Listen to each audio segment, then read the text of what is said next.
Halo, jumpa lagi dengan saya Robin Fahmi di channel Analisa Politik. Teman-teman, hari ini saya akan membahas catatan hitam selama pemerintahan Pak Joko Widodo.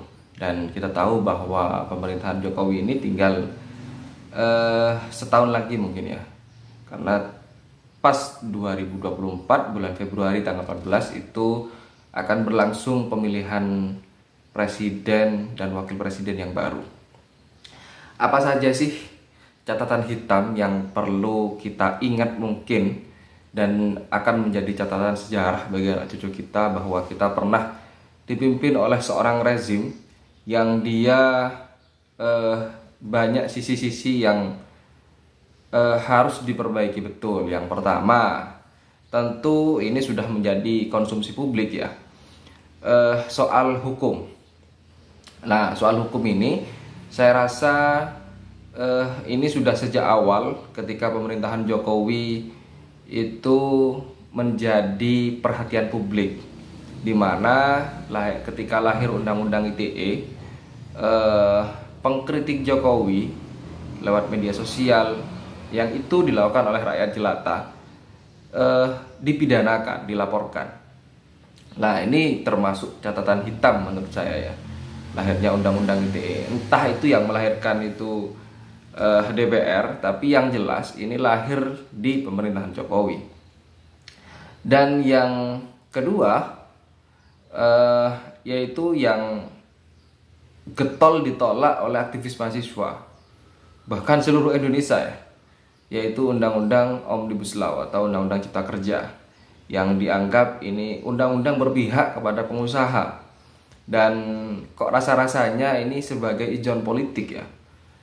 Jadi pemerintahan Jokowi ini pertukaran politiknya di sini, undang-undang ini, undang-undang Omnibus Law dan RKUHP. Yang ketiga yaitu RKUHP, rancangan Kitab Undang-Undang Hukum Pidana. Ini juga menjadi catatan hitam yang sudah ditolak oleh berbagai lapisan masyarakat, tapi tetap saja dilanjutkan. Dan yang paling viral yaitu menurunnya kepercayaan publik terhadap Dirjen Pajak, Kemenkyu, dan yang berada di bawahnya, terutama Bea Cukai, yang baru-baru ini banyak bermunculan kasus yang diviralkan oleh publik ya, karena memang betapa bobroknya di Bea Cukai. Yang sebelumnya kalau dulu di Dirjen Pajak kita sempat kenal dengan yang namanya Gayus Tambunan. Terus kemudian sekarang muncul lagi yaitu Rafael Alun, dan merembet kemana-mana hingga akhirnya muncul kasus 349 triliun transaksi dugaan mencurigakan yang diungkap oleh Mahfud MD. Itu skandal kasus yang besar daripada Bank Senturi yang hanya sekian triliun lah.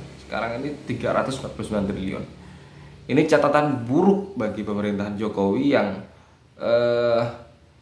ya ini kasusnya mulai mereda, tapi tidak tidak disebutkan kepada publik siapa tersangkanya, siapa yang bermasalah. Kok hanya ribut antara Menko Polhukam, Mahfud MD dan DPR. Publik hanya fokus mendukung Mahfud MD yang mengungkapkan kepada publik, tapi tidak fokus mana hasilnya. Jadi dari hasilnya, ini catatan yang keempat, yaitu kebobrokan di Kementerian Keuangan. Yang kelima, saya masukkan yaitu kebakaran di kantor kejaksaan waktu itu. Saya tidak yakin bahwa walaupun itu sudah ada putusan inkrah ya, ada sudah ada putusan inkrah bahwa pihak yang harus bertanggung jawab ini pekerja. Kok rasa-rasanya publik tidak yakin ya bahwa pekerja itu akan dengan lalai sehingga terjadi kebakaran, atau mungkin sengaja dibakar. Kita kan tidak tahu faktanya bagaimana. Walaupun ada putusan inkrah bahwa sudah ada yang bersalah, tapi kami masih meyakini ini ada sesuatu yang lain, ada sesuatu yang mengganjal. Saya sebagai sipil dan suka dengan berita-berita updating tentang pemerintahan, saya anggap ini sebagai catatan yang nomor 5. Karena kenapa? Ya kita tahu di kejaksaan itu banyak kasus besar, berkas-berkas yang harus diamankan, tapi semudah itu terbakar. Ini catatan kelima. Catatan keenam itu dari kepolisian. Dari kepolisian kita tahu bahwa kasus Verdi Sambo pembunuhan ini seolah ada geng di kepolisian, kelompoknya Verdi Sambo. Ada kelompok yang dia bergeraknya di judi online, yang dikomandai yaitu Kaisar Sambo, Verdi Sambo. Terus kemudian ketujuh ada lagi masih di kepolisian, yaitu Teddy Minahasa. Ini lebih parah, yaitu kasus narkoba. Bayangkan seorang Kapolda, dia menjadi bandar narkoba, bahkan sempat mau mendatangkan narkoba sekian ton dari Taiwan kalau tidak salah. Ini kan kacau negara ini. Ada 7 catatan hitam yang ya menurut saya ini bentuk kekacauan dari pemerintahan Jokowi dan jajarannya yang tidak bisa menyelesaikan persoalan hingga tuntas. Yang ke-8 yaitu muncul undang-undang peluang untuk pemilu dilakukan secara tertutup. Loh, ini kan bakalan kembali kepada sistem ketika masa Orde Baru, memilih partai, rawan bentrok, terus kemudian rawan perpecahan ya. Undang-undang ini sudah dibahas dulu, harusnya tidak bisa lagi diperkarakan, diuji materikan lagi. Ini ada apa ya? Walaupun pemerintahan Jokowi atau Pak Jokowi tidak punya kewenangan karena digugat di MK, ya harusnya berstatement dong sebagai bentuk dukungan dia agar demokrasi tidak dikebiri. Kalau kemudian ini dilaksanakan secara tertutup, saya yakin, ya setengah yakin lah, kok bakalan chaos ya. Bakalan terjadi demonstrasi di mana-mana. Tapi ya saya yakin MK, walaupun ini prosesnya masih berjalan, kalau memang hakim MK-nya masih waras, harusnya bisa memutuskan dengan hati yang jernih, yaitu dengan putusan ya yang layak bagi publik, yaitu pemilihan kepada rakyat. Karena kita perlu mengingat apa yang disampaikan oleh Bambang Pacul, seorang politisi dari PDIP. Dia sebagai anggota dewan untuk mengesahkan undang-undang penyitaan aset koruptor, dia perlu izin dari ketua parpol. Ini anggota dewan sudah dipilih langsung oleh rakyat. Dia masih tersandra oleh partai politik. Dia tidak bisa menentukan apa yang dibutuhkan oleh rakyat.